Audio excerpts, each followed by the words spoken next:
Shut up and sit down. Hello, and this is Andy from Bigmeks Workshop and Painting Studio, and today I am painting a Space Marine Scout. This was done for a commission, so I'm actually doing a batch paint job on these guys. It's a total of 15 of them, but you'll only be seeing this one for the large part.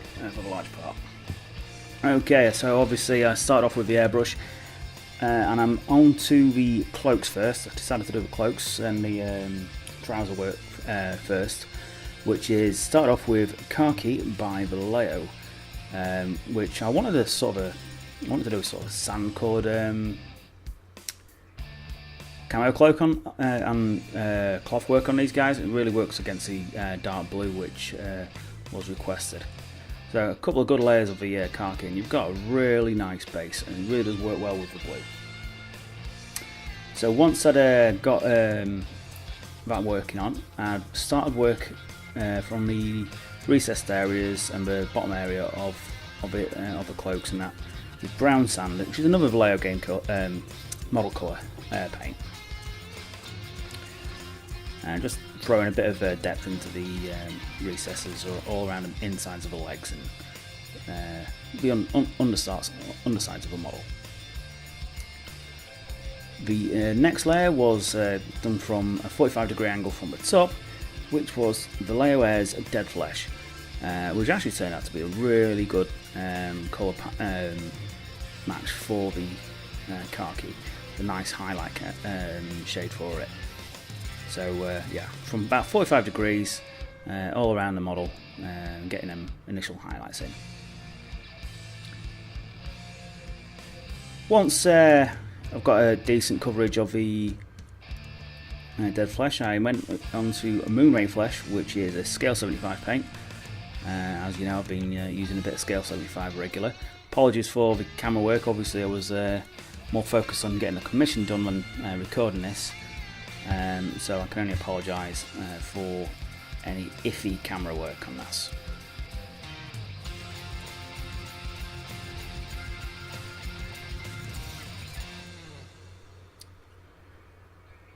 Once the Moonray Flesh had a chance to dry, I then mixed up a real thin Airbrush Earthshade wash, probably about 70% Lanier medium on this. And I went around all the cloth work as you would expect with the Airbrush, getting plenty on there, so it adds that recess shade and depth of colour into the entirety of the model. So the next part, I started on the armour whilst we were waiting for that to dry. That is Deep Prussian Blue, which is a Vallejo model colour. And I'm using a couple of thin coats. I'm doing this by hand. Obviously, if I'd felt like it, I could have mask colored up the entire batch of models and done it with the airbrush, but I felt like doing some painting by hand as well. So a couple of good layers of the Vallejo Deep Prussian. The next section was on the Aquila, which is Warlock Bronze, which is a Games Workshop paint. Making sure you get decent coverage on there. You want a knife, because it really does stand out well once the blue has been highlighted.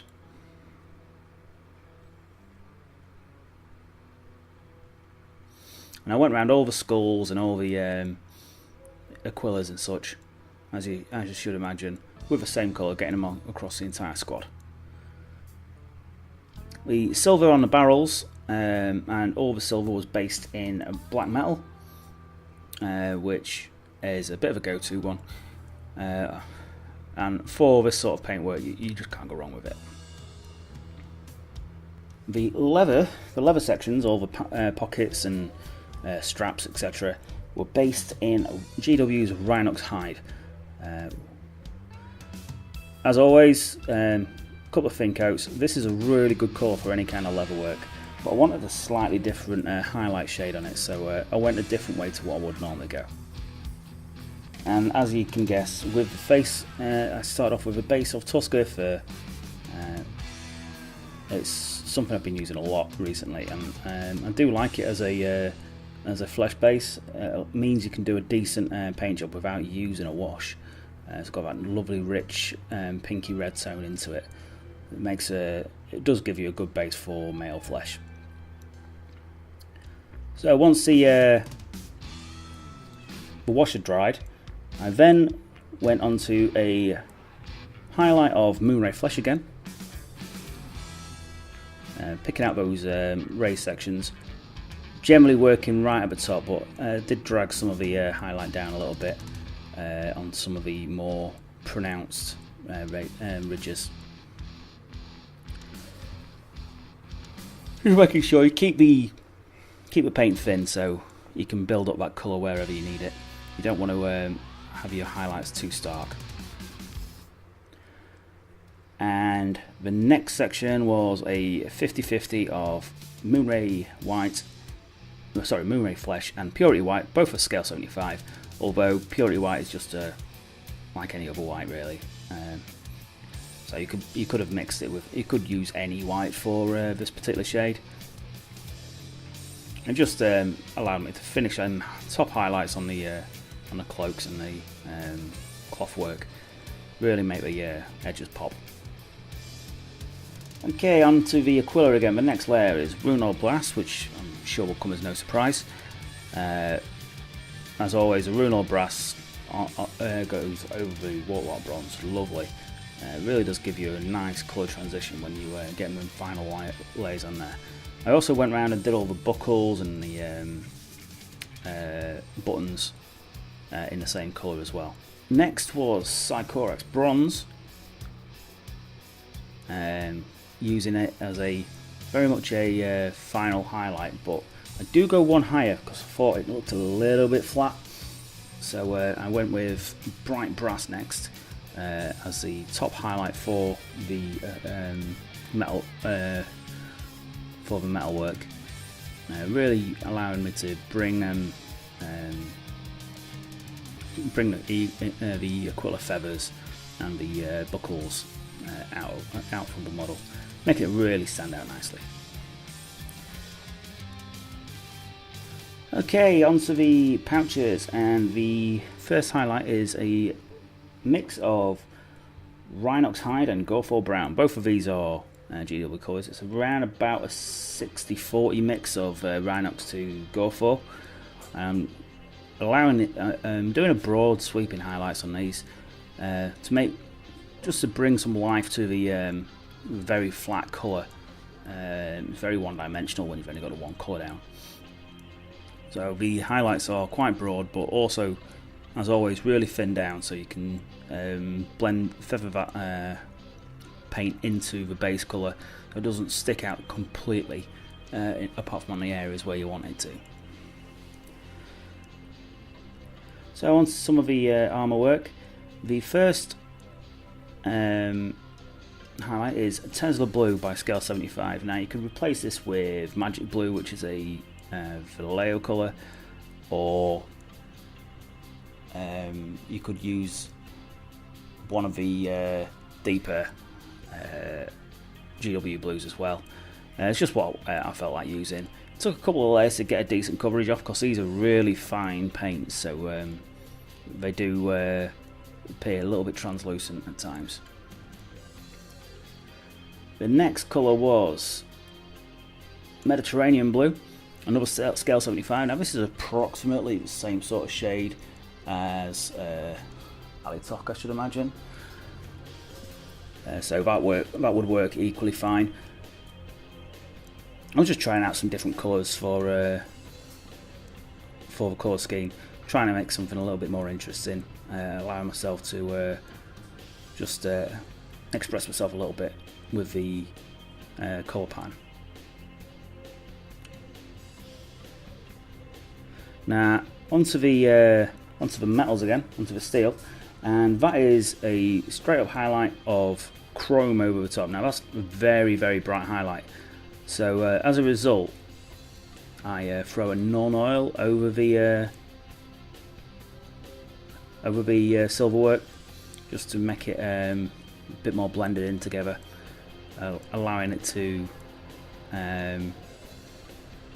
just tone it into itself.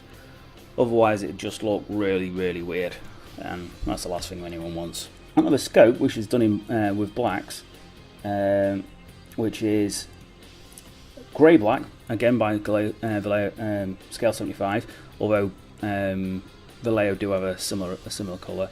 You could use Yeshin grey for this as well, which would work just as well. And the next one is Storm Vermin Fur, good old GW paints. Got a lot of nice grey colours in there, just to bring them highlights up a little bit. And this was with the final edge highlights done in Dawnstone. So obviously, as I'm using a different figure here, I'm doing the lenses. So what I've done is a sort of a curve, a semicircle on the top half with a grey, and throwing a dot of white into the top and a line of white into the red. Now the red was blended up with, started off as a gory red, then went on to the flamer reds as well. Onto the skin, and it's a 50-50 mix of Tuskarl fur and Cadian flesh tone. I do like this colour scheme at the minute. I'm using it quite a lot, so it's definitely something I'm going to have to look into, branching out my colour patterns with regard to skin work. So now I've added more Cadian to the mix. So it's around about a 75% Cadian, something along those lines. I'm just adding the lighter colour to the defined edges of the model, bringing them facial features out, which unfortunately as a Space Marine Scout aren't great. So the next layer, pure Cadian this time, just bringing that area around, then paints around the raised areas, around the mouth, the top of the nose, across the brow, etc.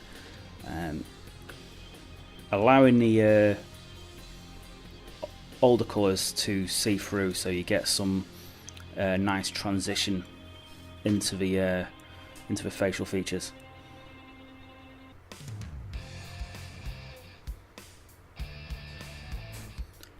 And the last one was highlighted with a 50-50 mix of Cadian and Moonray flesh. Moonray flesh is a very sort of it's a pinky bone sort of colour, so it really works well for highlighting flesh.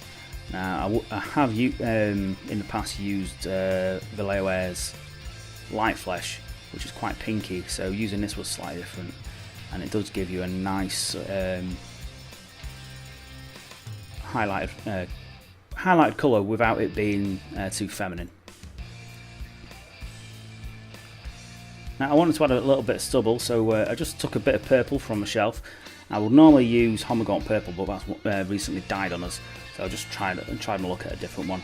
And what I did is I mixed a bit of Homogaunt purple into the flesh mix, just to add a little bit of stubble to the lower jaw area of the face. Remembering to highlight it back up again after I've done this, as it will darken the areas of the skin.